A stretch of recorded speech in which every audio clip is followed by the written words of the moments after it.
7 মাস পেরিয়েছে গাজায় ইসরায়েলি বাহিনীর অভিযান। এই অভিযানে প্রাণ হারিয়েছেন কয়েকশো ইসরায়েলি সেনা, এছাড়া আহত হয়েছেন আরও কয়েক হাজার। যদিও এসব বিষয় প্রকাশ্যে স্বীকার করেনি ইসরায়েলি বাহিনী। তবে এবার গাজায় সেনাদের ভয়াবহ পরিণতির খবর জানিয়েছেন ইসরায়েলের সেনাপ্রধান। আশরাক আল আওসাতের এক প্রতিবেদনে এ তথ্য জানানো হয়েছে। ইসরায়েলের সেনাপ্রধান হারজি হালেভি বলেন, গত 7 অক্টোবর ইসরায়েলে নজিরবিহীন হামলা করে ফিলিস্তিনের স্বাধীনতাকামীদের সংগঠন হামাস। তাদের হামলার ফলে ইসরায়েলে যা ঘটেছে তার জন্য তিনি দায়বদ্ধ। তিনি বলেন, প্রতিদিন আমি এগুলোর ভার আমার কাঁধে অনুভব করি। আমার হৃদয়ও এই ঘটনার তাৎপর্য পুরোপুরি বুঝতে পারে।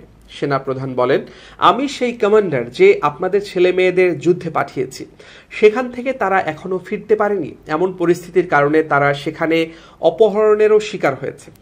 গত বছরের 7 অক্টোবর ইসরায়েলের নজিরবিহীন হামলা চালায় হামাস। ফিলিস্তিনি এই গোষ্ঠীর হামলায় ইসরায়েলের প্রায় 1200 মানুষ নিহত হন। বার্তা সংস্থা এএফপি ইসরায়েলি কর্মকর্তাদের বরাতে জানিয়েছে, নিহতদের বেশিরভাগ বেসামরিক লোক। নজিরবিহীন এই হামলার পর দেশটি থেকে প্রায় 250 জন ইসরায়েলি এবং বিদেশিকে অপহরণ করে হামাস। এরপর তাদের গাজায় নিয়ে যাওয়া হয়। দেশটির তথ্য মতে হামাসের হাতে এখনও 128 জন জিম্মি রয়েছেন। তাদের মধ্যে 36 জন নিহত হয়েছেন বলে ধারণা করা হচ্ছে। এর মধ্যে সেনা সদস্যও রয়েছেন। অন্যদিকে গাজার স্বাস্থ্য মন্ত্রণালয় জানিয়েছে, গত 7 অক্টোবর থেকে গাজা উপত্যকায় ইসরায়েলি হামলায় নিহতের সংখ্যা 35,000 ছাড়িয়ে গেছে। তাদের অধিকাংশ নারী ও শিশু। এছাড়া এ পর্যন্ত 77,000-এর বেশি মানুষ আহত হয়েছে।